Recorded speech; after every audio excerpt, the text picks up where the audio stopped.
Hello friends, कैसे हैं? जय श्री कृष्ण। आज मैं आपको गौतम बुद्ध की कहानी सुनाऊंगी और उस कहानी का नाम है सही समय का इंतजार। एक बार की बात है, गौतम बुद्ध अपने शिष्यों के साथ गांव से दूर किसी बड़े नगर की तरफ जा रहे थे। गर्मी के दिन थे, रास्ता भी बहुत लंबा था। गौतम बुद्ध और उनके शिष्यों को बहुत देर तक चलने के कारण बहुत ही प्यास लग गई थी। वहां से कुछ ही दूर पर बरगद के वृक्ष की एक घनी छांव थी। सभी लोग उस वृक्ष के पास पहुंच जाते हैं। गौतम बुद्ध अपने शिष्यों सहित उस वृक्ष की घनी छाया के नीचे विश्राम करने लगते हैं। बहुत देर से चलने की वजह से सभी का गला प्यास से सूख रहा था। यह बात महात्मा बुद्ध जी जानते थे और बुद्ध जी ने अपने शिष्यों में से एक शिष्य को कहा कि आप इस बरगद की छाया से 20 कदम दूर जाके बरगद की 2 परिक्रमा लगा के आओ। शिष्य जैसे बुद्ध जी ने कहा वैसे ही उसने किया और परिक्रमा लगा के वो वापस लौट आया। तब महात्मा बुद्ध ने उस शिष्य से कहा कि वहां तुम्हें क्या अनुभव हुआ? तो शिष्य बोला कि महात्मा बुद्ध जी, मुझे वहां कुछ ठंडी हवा का अनुभव हुआ था। शिष्य की यह बात सुन करके महात्मा बुद्ध ने शिष्य से तुरंत बोले कि उसी दिशा में चले जाओ जहां से कुछ ही दूर पर तुम्हें एक तालाब मिल जाएगा और उस तालाब के से सबके लिए पानी ले आओ। और शिष्य ने यह बात सुनकर उसी दिशा में वो चला गया और वहां जाके देखा कि एक तालाब था। तालाब देखकर शिष्य बहुत खुश हो गया। उसने कहा, अरे वाह, यहाँ तो पानी ही पानी है। और जैसे वो पानी भरने वाला ही था तभी उसकी नज़र सामने पड़ती है तो वहां देखती कि कुछ स्त्रियां कपड़े धो रही हैं। तो यह देख करके उसने सोचने लगता है कि अरे यह पानी तो गंदा है, क्योंकि वो सब इसमें कपड़े धो रही हैं, तो ये पीने वाला पानी तो है नहीं। तो लेकिन फिर जब वो नीचे देखता है तो उसे दिखता है कि अभी ये इधर की ओर पानी जो है थोड़ा साफ है, चलो यहाँ का पानी ले लेते हैं।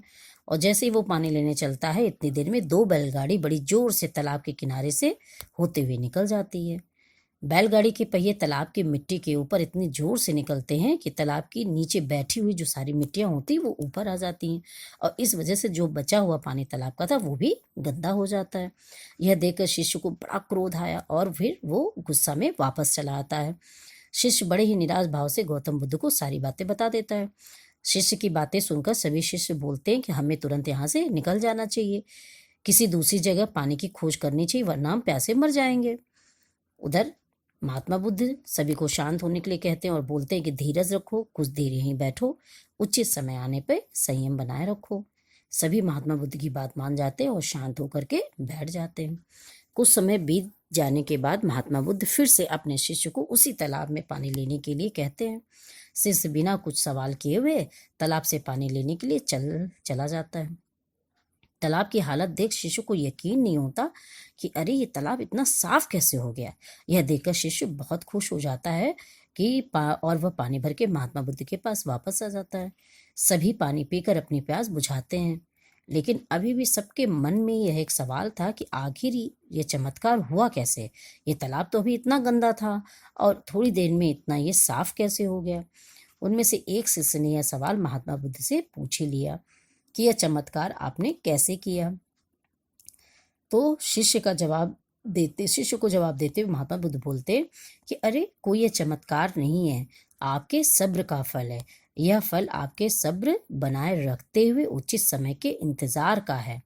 जितनी देर में हम सब लोग ने सब्र किया उतनी देर तक तालाब के पानी के ऊपर तैर रहे सारी मिट्टी और जो गंदे गंदे उसमें तत्व थे वो सारी चीजें तालाब के नीचे बैठ गई। और कुछ देर बाद शिष्य जब वो तालाब के पास पहुंचा तो वो दूसरी जो कड़े थे, दूसरी तो उसमें चीजें थी, वो सब जमीन पे बैठ गई और पानी पहले की तरह साफ हो चुका था और तभी हमें तालाब का पानी साफ दिख रहा था। यदि उस समय आप लोगों ने सब्र न किया होता, धैर्य न रखा होता, तो आप सब इतनी गर्मी में पानी की खोज से प्यासे रहकर शायद अब तक मृत्यु को प्राप्त हो गए होते, क्योंकि यहाँ से आगे कोई भी तालाब नहीं है।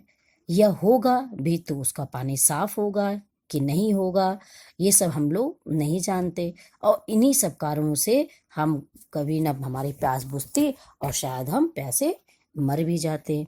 तो देखा दोस्तों कि महात्मा बुद्ध ने सही कहा कि हमें जो है सही समय का इंतजार करना चाहिए।